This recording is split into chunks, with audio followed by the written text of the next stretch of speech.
नमस्कार, मी गुरुप्रसाद जाधव आणि पुढारी न्यूजवरती आता वेळ झाली आहे ती चर्चेचा धुरळा उडवण्याची। मंडळी, वाल्मिक कराड बघता बघता जात्यात आला, पण त्याच्या जात्यात येण्याने चर्चा थांबली नाही, तर एक नवी चर्चा सुरू झाली। ही चर्चा आहे ती सुपात असलेल्या धनंजय मुंडेंची। मंत्रिपदी असलेले धनुभाऊ आज सुपात आहेत आणि उद्या तेही जात्यात येणार का या प्रश्नाभोवती आता बोलावं लागेल। याचं कारण म्हणजे वाल्मिक नंतर विरोधकांच्या थेट टार्गेटवरती आलेले धनंजय मुंडे। पंतप्रधान मोदींच्या दौऱ्यामध्ये सगळे आमदार असताना मंत्री असलेल्या धनंजय मुंडेंचं तिथं नसणं, या सगळ्या घडामोडी पाहता लवकरच जात्यात धनुभाऊंचाही नंबर लागणार का याविषयी आपल्याला बोलावं लागेल आणि याच विषयावरती आहे आज आपला चर्चेचा धुरळा।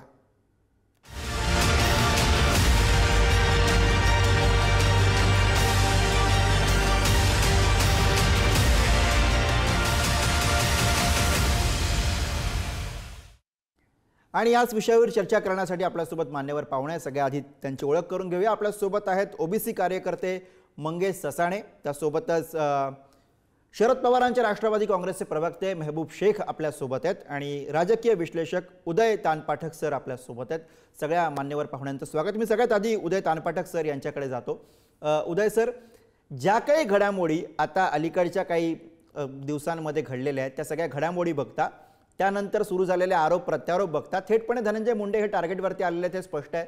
हे सगळं बघता धनंजय मुंडे यांची किती अडचण या सगळ्यामध्ये आता होताना दिसते? उदय सर।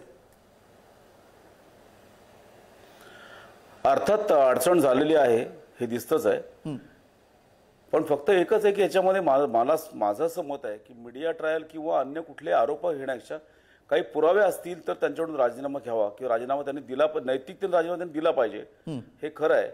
पण राजीनामा घ्यायचा असेल तर त्याला पुरावे दाखवावे लागतील आणि त्यानंतर राजीनामा घ्यावा लागेल, असं मला एक वाटतं याच्यामध्ये।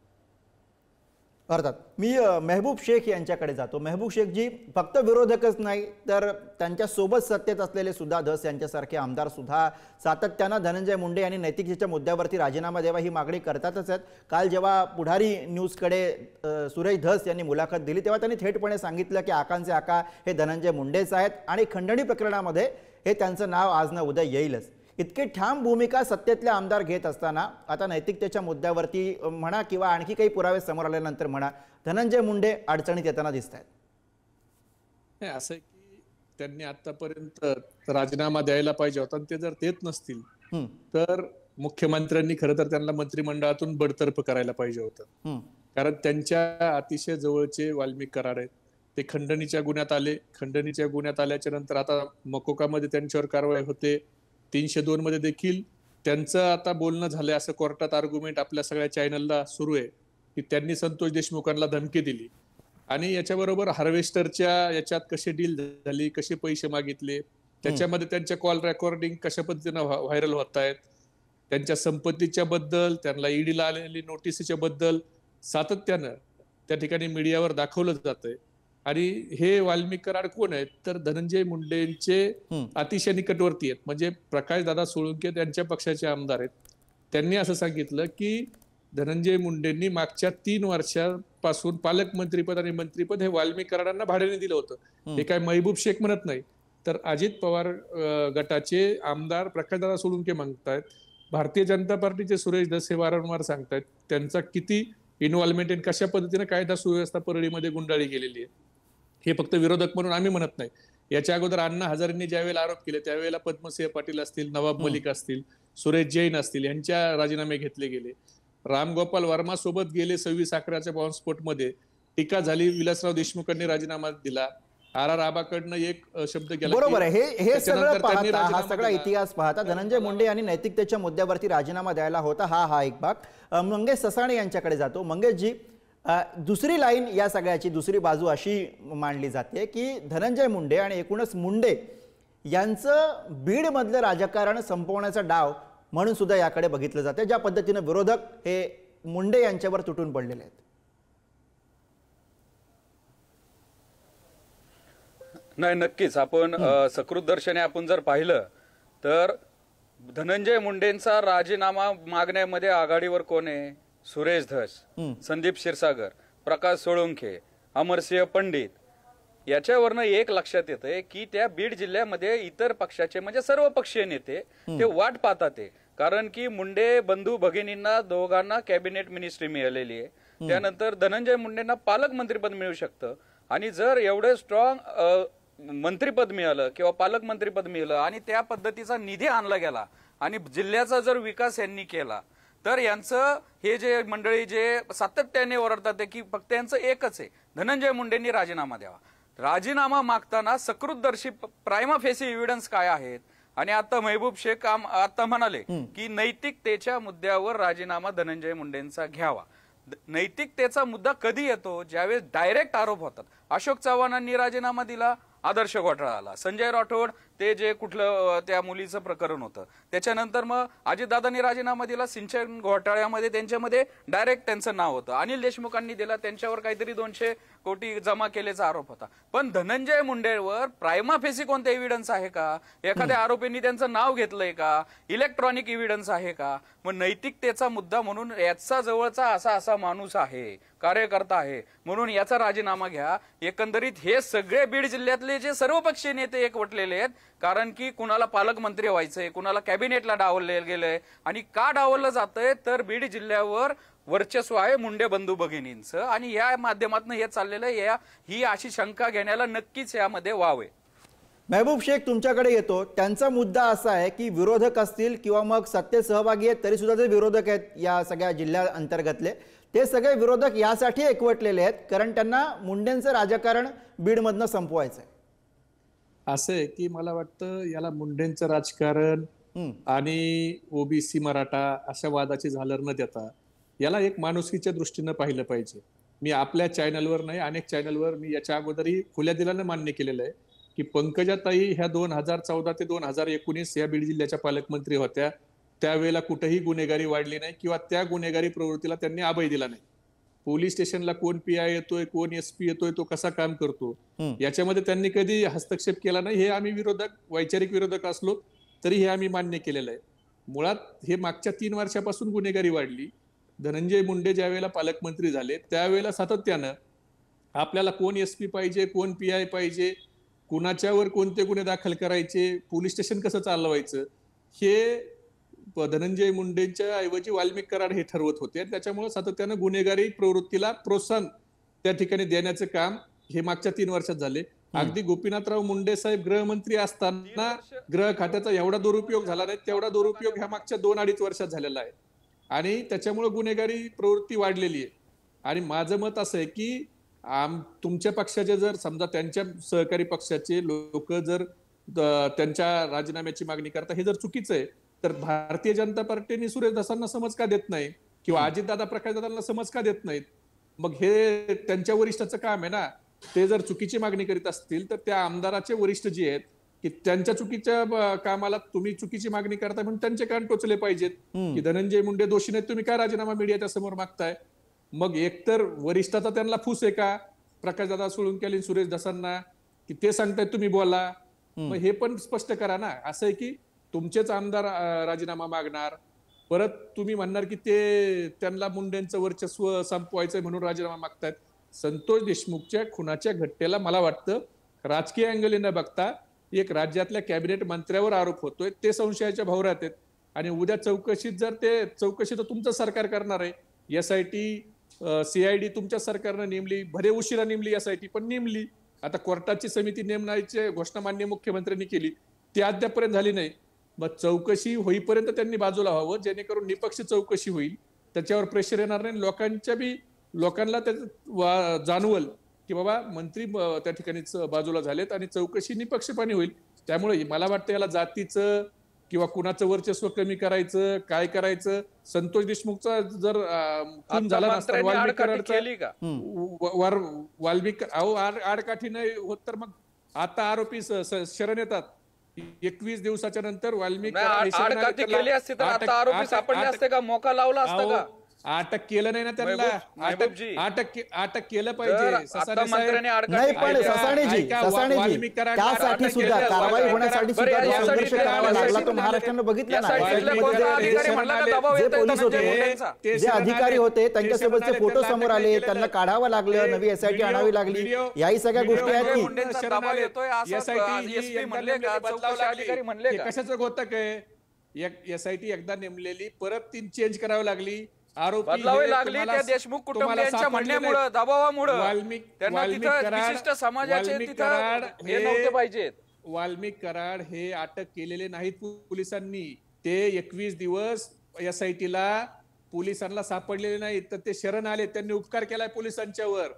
बाकीचे आरोपी हे अटक होतात आणि मग हेच कसं काय पोलिसाला सापडत नाहीत? ओसामा बिन लादेन सापडतो आणि वाल्मिक कराड हे एवढे सराईत गुन्हेगार आहेत का ते सापडत नाहीत? मग हे प्रेशर असल्याशिवाय होतंय का? बाकीच्या सगळ्या आरोपींना त्यांच्या तोंड झाकले जात आहेत.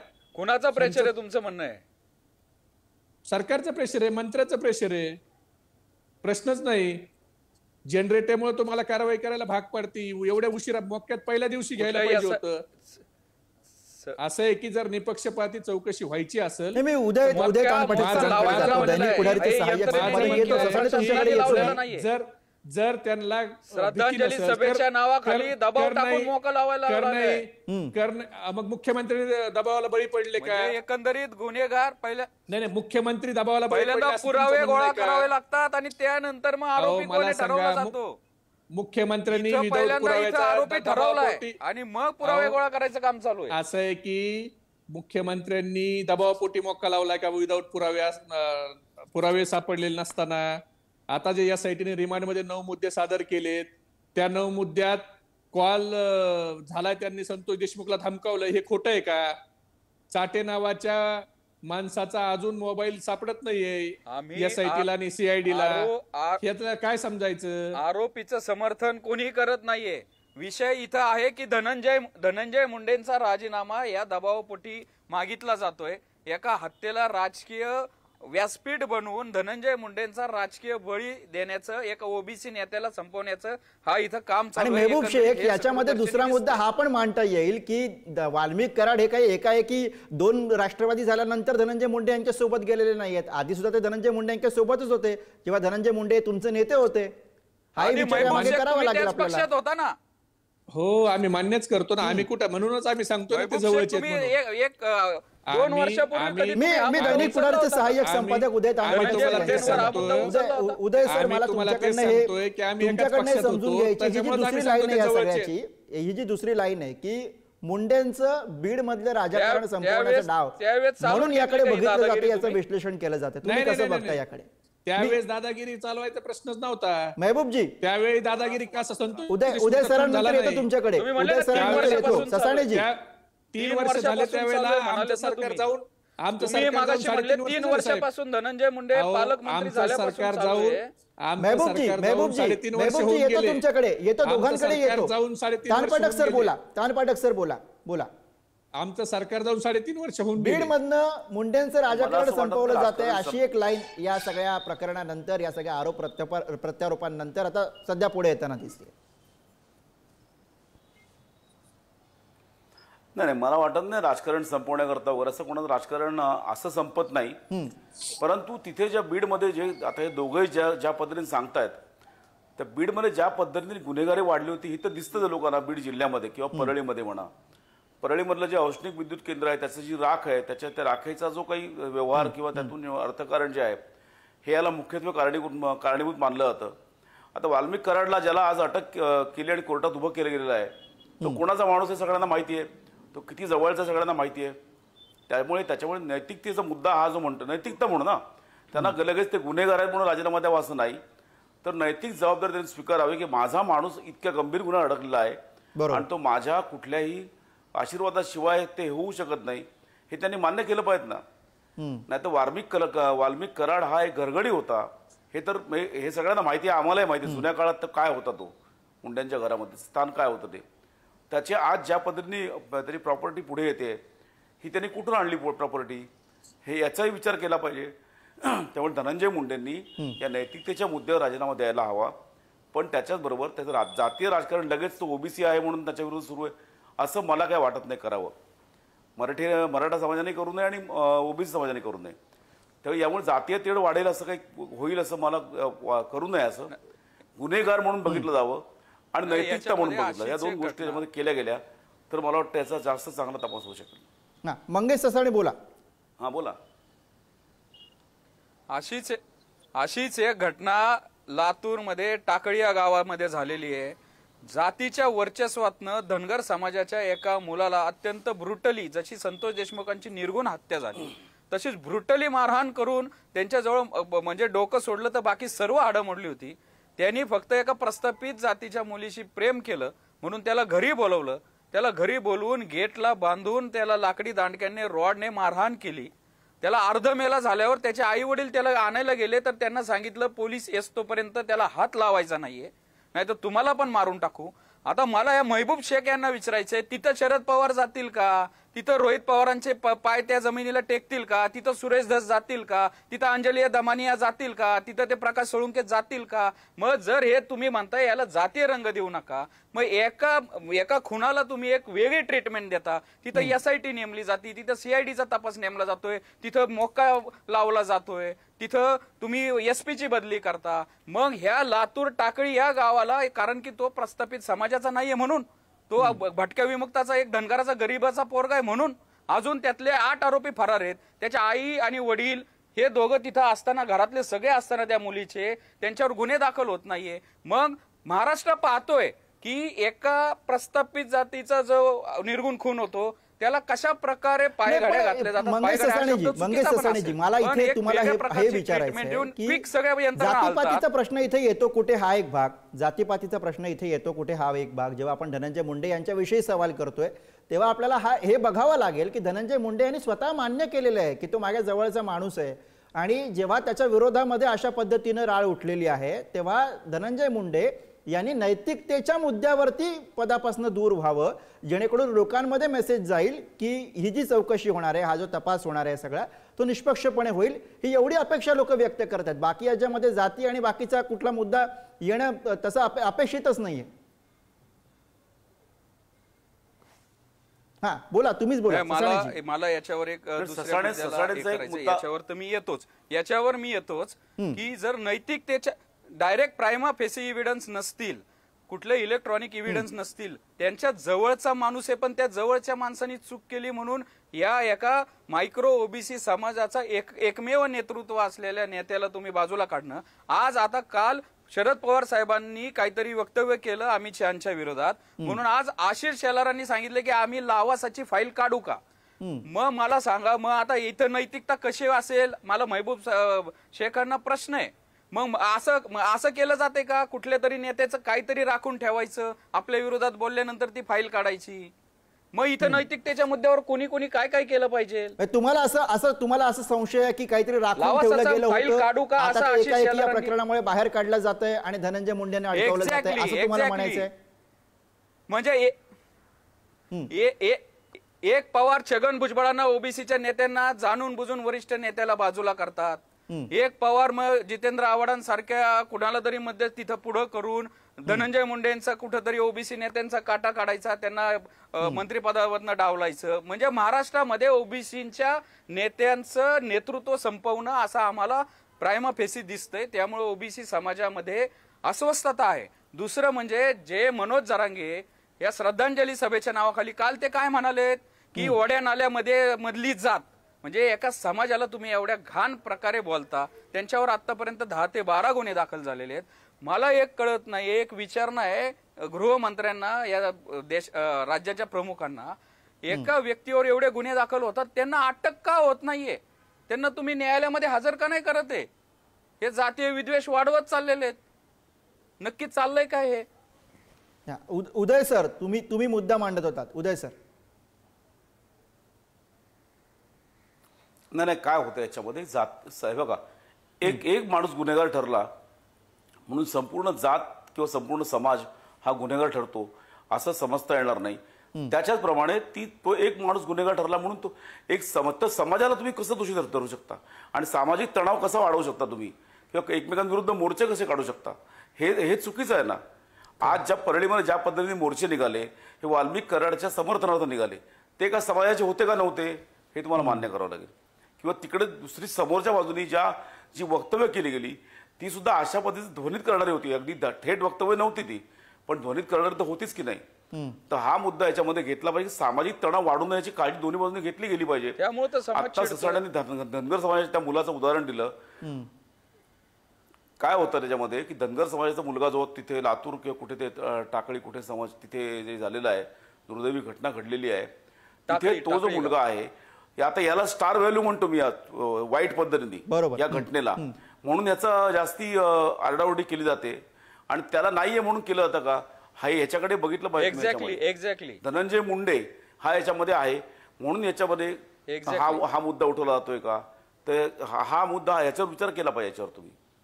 बरोबर आहे. ससाणेजी, इथे उदय सरांनी सुरुवातीला मुद्दा मांडला की एक व्यक्ती आहे, एका व्यक्तीवरती काहीतरी आरोप होता, ती व्यक्ती एका विशिष्ट समाजाची आहे म्हणून त्या समाजाला टार्गेट केलं जात आहे, हे असं भासवणं हे मुळात चुकीचं आहे. हे तुम्हाला तरी पटतंय ना, म्हणजे हा मुद्दा तरी तुम्हाला पटतोय ना?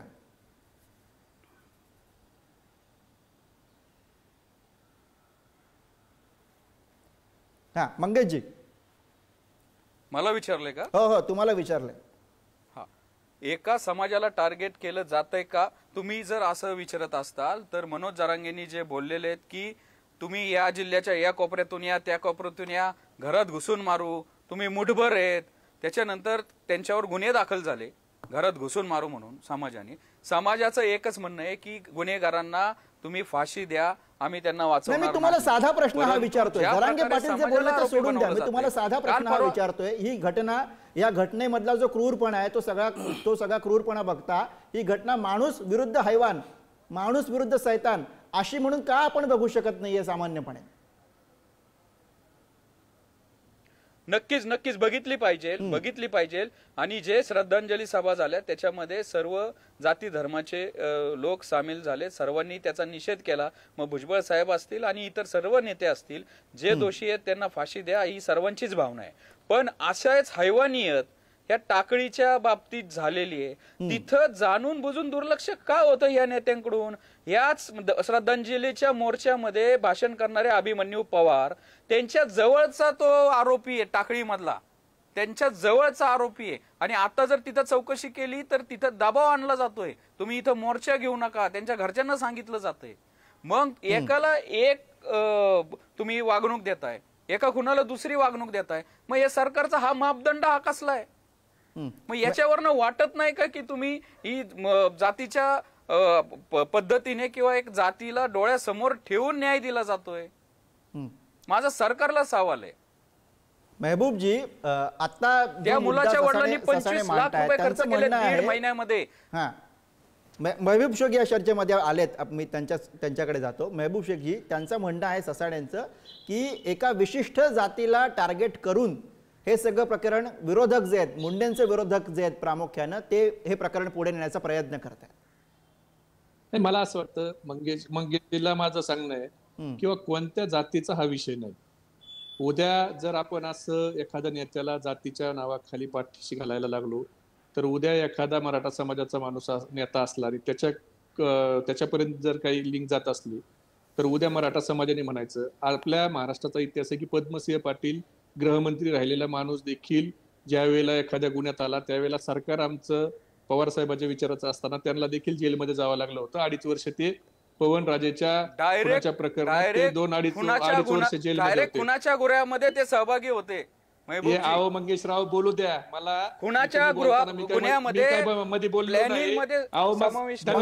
त्यांचं पूर्ण होऊ द्या, त्यांचं पूर्ण होऊ द्या. बोलू नका, मी मध्ये बोलत नाहीये. मी बोलताना तुम्ही बोलताना बोललो नाही, तुम्ही ऐकून घ्यायचे, जरा पेशन्स ठेवा. त्यावेळेला खुनाच्या गुन्ह्यात होते का नव्हते तो पार्ट नंतरचा. त्याला वाचवायचा प्रयत्न काय केला, नैतिकतेच्या मुद्द्यावर देऊ द्या ना राजीनामा, काय फरक पडतो? ते जर नसतील आणि वाल्मिक कराड तुम्हाला माहितीत का त्यांच्या किती जवळचे आहेत, तर मग ते वाल्मिक कराड म्हणजे धनंजय मुंडे म्हणजे वाल्मिक कराड आहेत. कोणत्याही गोष्टीला आपण जातीच्या याच्यात तोलू नये. जसं नैतिकता तान पाठक सर मगाशी म्हणाले तसं नैतिकतेने मंत्र्यांनी राजीनामा द्यायला पाहिजे. आणि तुम्ही ज्या उल्लेख करता ज्या घटनेचा धनगर समाजाचा, तिथं देखील जर अभिमन्यू पवारांच्या दबावाखाली तिथं जर आरोपीला वाचवलं जात असेल तर जसं संतोष देशमुख महत्वाचे आहेत तसंच ते धनगर समाजाचे जरी असले तरी ते महत्वाचे. शेवटी एका माणसाचा जीव गेलाय, खून झालाय, त्याच्यात देखील जर त्या कुटुंबाची मागणी असली, व्यवस्थित चौकशी होत नाही तर तिथं देखील सरकारने यासाठी नेमली पाहिजे, तिथं सीआयडी नेमली पाहिजे. तिथलं कुटुंब जर म्हणत असेल कोणत्या राजकीय नेत्याला पाठीशी घालत असेल तर त्याच्यावर देखील कारवाई झाली पाहिजे. असं या संदर्भात पवार साहेब जाणार का तिथं? पवार साहेब जातील का? आम्ही विनंती करतो. थांबा तुमच्या पक्षाचे नेते शेवटचं मिनिट आहे, शेवटचं मिनिट आहे उदय सर. महबूबजींनी आता नाव घेतलं, शेवटचं मिनिट आहे. उदय सरांकडे नाव घेतलं. अभिमन्यू पवार हे त्या आरोपीला वाचवतायत, तर मग हा बोला. तर बाकीचे पवार काय करतात मग? तिकडे का जात नाहीत ते? तो विषय का उठवून धरत नाहीत ते? नाही आता तो धनगर मुलाचा विषय आहे, तो इतर लोक का उठवून ते का हे मंगेश करत रावने नाही? मंगेश ससानेंनी आता सांगितलं त्या तिथल्या कुणाची मागणी त्या कुटुंबाची अजून मीडियामध्ये आली नाही किंवा कळली नाही की आमक्याला अभिमन्यू पवार वाचवतात, हे मंगेश ससानेंनी आता सांगितलंय. आणि जर वाचवत असले तर त्याचा देखील निषेध आहे. मी अगदी शेवटच्या कमेंटसाठी उदय सरांकडे जातो. उदय सर, या सगळ्या प्रकरणाकडे करू नका. पवारासाठी देशमुख काय आणि कोणत्या समाजाचा काय, समाजाचा इथे मुद्दाच नाहीये, समाजाचा इथे मुद्दाच नाहीये. मी उदय सरांकडे शेवटच्या कॉमेंटसाठी जातो. उदय सर, कार्यकर्त्यांमुळे नेते अडचणीत येत आहेत असं म्हणून याच्याकडे बघायचं की आपल्या कार्यकर्त्यांना आवर घालणं हे नेत्यांना जमलं नाही आणि त्यातनं ते गोत्यात आले असं याकडे बघायचं. नाही, नेत्यांनी आता याच्यापुढे काळजी घेणं आवश्यक आहे. याच्या आधी घ्यायला हवी होती, आता याच्या पुढे घेतली पाहिजे की आपण एखाद्या भाड्याने मंत्रीपद दिलंय असं म्हणणं इतकं वेळ आलेली आहे. तर याचा अर्थ किती तो पॉवरफुल झाला असेल तो त्याचा कार्यकर्ता म्हणून जो असेल तो. तर हे जे हस्तक म्हणून निर्माण झाले, दलाल हस्तक जे काय म्हणाल तुम्ही यांना आवर घालणं हे नेत्यांचं काम आहे. नेत्यांनी किती त्याला लांब ठेवायचं, किती जवळ करायचं नेत्यांनी ठरवलं पाहिजे. कारण तुमची प्रतिमा मतदारसंघात ते कार्यकर्ते निर्माण करत असतात. तर या सगळ्या गोष्टी पाहता नेत्यांची तेवढीच चूक आहे. जेवढी कार्यकर्ता असा निघाला तर त्याचा नेता हा त्याला दोषी मानलाच पाहिजे, त्याला नाही मानूच चालेल. त्यामुळे याचा विचार करावा लागेल, भले तुमचा थेट सहभाग असेल नसेल. बरोबर. एक गोष्ट आपल्याला लक्षात घ्यावी लागेल की इथे मुद्दा हा वाल्मिकचा किंवा धनंजय मुंडेंचा नाहीये. इथे मुद्दा हा कोण्या व्यक्तीनं अडचणीत येण्यापेक्षा सुद्धा या व्यवस्थेची अडचण करणाऱ्यांची ओळख पटवण्याचा मुद्दा आहे. त्यांना या व्यवस्थेमधनं बाजूला करण्याचा मुद्दा आहे. पण ते करत असताना कोणाच्या वैयक्तिक हेतुपोटी कोणावरती अन्याय होऊ नये हे सुद्धा अपेक्षा करणं तितकंच महत्त्वाचं आणि गरजेचं आहे. या आजच्या चर्चेसाठी सगळ्या मान्यवर पाहुण्यांनी आपल्याला वेळ दिला त्याबद्दल त्या सगळ्यांचे आभार. चर्चेच्या धुळ्यामध्ये आज आपण इथंच थांबतोय. बघत राहा पुढारी न्यूज.